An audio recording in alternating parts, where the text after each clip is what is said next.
नमस्कार. आपल्या कीर्तीस डिलिशियस रेसिपीमध्ये आज आपण बघणार आहोत मस्त चमचमीत आणि रस्सेदार असे दम आलू. अगदी सोप्या पद्धतीने आणि झटपट दम आलूची भाजी कशी बनवायची, चला तर मग बघूयात याची रेसिपी.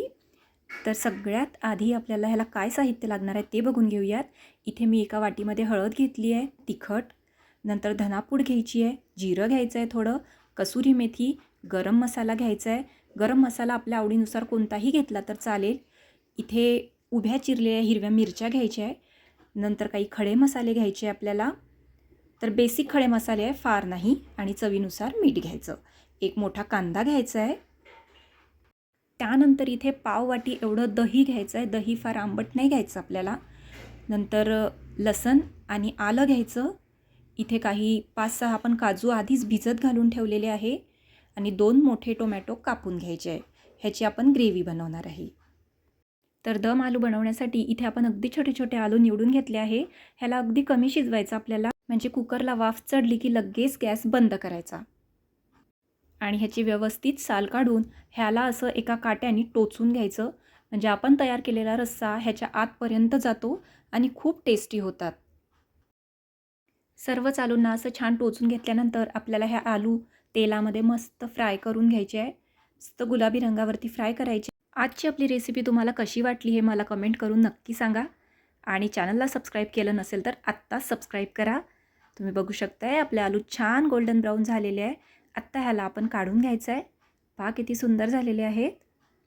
आता आपण फोडणी करून घेऊयात ग्रेव्हीसाठी. तर ह्याच कढईमध्ये आपण थोडं जिरं घालायचं. नंतर खडे मसाले घालून घ्यायचे. तेलामध्ये जिरा आणि खडा मसाले मस्त परतून घ्यायचे. आता हे सर्व परतल्यानंतर ह्याच्यामध्ये एक वाटी भरून कांदा घालून घ्यायचा. कांदा छान आपल्याला गोल्डन ब्राऊन होईल इथपर्यंत परतायचा आहे. तोपर्यंत ग्रेव्हीसाठी मिक्सरच्या जारमध्ये टोमॅटो, भिजत घातलेले काजू आणि आलं लसूण घालून याची मस्त पेस्ट करून घ्यायची. एवढी थिक पेस्ट ठेवायची आपल्याला, ह्याच्यामध्ये पाणी नाही घालायचं आहे. आता कांदा छान ब्राऊन झाला आहे. ह्यावेळी ह्याच्यामध्ये आपण केलेली ग्रेव्ही घालून घ्यायची आहे, टोमॅटो आणि काजूची. आता ही ग्रेव्ही याला तेल सुटेपर्यंत मस्त भाजून घ्यायची, म्हणजे ह्याचा कच्चापणा निघून जाईल. हळूहळू याला तेल सुटलं आहे. आता ह्या दह्यामध्ये आपल्याला मसाले घालून घ्यायचे आहे.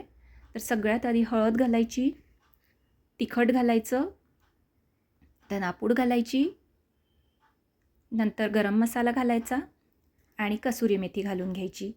आणि हे सर्व छान दह्यामध्ये एकजीव करून घ्यायचं. अशा पद्धतीने दह्यामध्ये याची पेस्ट केल्यामुळे भाजीला छान चव येते. आता तयार केलेली ग्रेव्ही पुन्हा याच्यामध्ये घालून घ्यायची. आपण खाली केलेल्या ग्रेव्हीमध्ये छान हलकं तेल सुटलेलं आहे. आता हे सुद्धा तेलामध्ये छान भाजून घ्यायचं. ह्यावेळी ह्याच्यामध्ये मिरच्या घालायच्या आहे. अशा कच्च्या हिरव्या मिरच्या घातल्यामुळे ना भाजीला मस्त अशी चव येते. थोडंसं मीठ घालायचं, म्हणजे मसाला शिजण्याला छान मदत होते. मिक्सरचं भांडं विसळून पाणी ह्याच्यामध्ये घालून घ्यायचं. आता ह्याला तेल सुटायला थोडी मदत होते थोडं पाणी घातल्यामुळे. तर सर्वच मसाले आणि ग्रेव्ही छान भाजून झाली आणि तेलही सुटलं आहे. ह्यावेळी ह्याच्यामध्ये पाणी घालायचं, पण पाणी घालताना गरम पाणी घालायचं. तर मीठ घालायचं, चवीनुसार मीठ कमीच घालायचं कारण आपण आधी घातलं होतं. आणि आपले फ्राय केलेले आलू ग्रेव्हीमध्ये सोडायचे. मस्त ह्याला थोडा वेळ आता झाकण ठेवून दम काढून घ्यायचा आहे. आपण आलू न वाफवता सुद्धा भाजीमध्ये घालून घेऊ शकतो, परंतु काय होते ना आपल्याला त्यामुळे भाजीला जास्त दम द्यावा लागतो, म्हणजे जास्त उकळू द्यावे लागतात भाजीत. म्हणून थोडेसे वाफवूनच भाजीत टाकावे. आता ह्याच्यावर वरून मस्त कोथिंबीर घालायचा. आपली दम आलूची भाजी मस्त रेडी झाली आहे. हा तुम्ही बघू शकताय किती सुंदर दिसते आहे भाजी. आता ही भाजी गरमागरम तुम्ही पोळीसोबत, भातासोबत किंवा भाकरीसोबत सर्व करा. आणि रेसिपी कशी वाटली ते मला नक्की सांगा. आणि अशा सोप्या रेसिपीजसाठी आपल्या चॅनलला नक्की लाईक आणि शेअर करा. तेव्हा पुन्हा भेटूयात पुढच्या रेसिपीसोबत. तोपर्यंत गुड बाय.